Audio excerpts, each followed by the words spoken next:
Hi guys, welcome to How to Maximize. In this video, I will show you how to change currency on Roblox. First, go to the Roblox app. Then tap on this icon on the top right corner of your screen.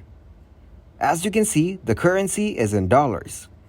Now go back and tap on these three dots on your bottom right.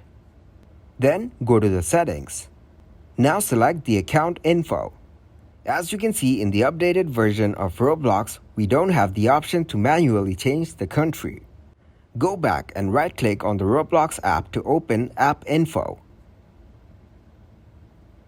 Then go to Storage Usage. Here, clear cache.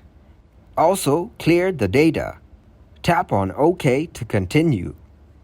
Also, you need to install a VPN on your device. Tap to open that VPN.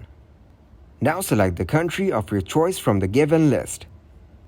After that, connect that VPN to your device. Once it is done, again, open the Roblox app. Go to Login. Choose your Roblox account and continue to log in. Click on Puzzle to continue with the verification. Once your verification is done, you need to enter the 6-digit code you have received on your email address. Once you're in, you'll find your currency and country has been changed on Roblox. Thanks for watching and please leave a like, subscribe, and share.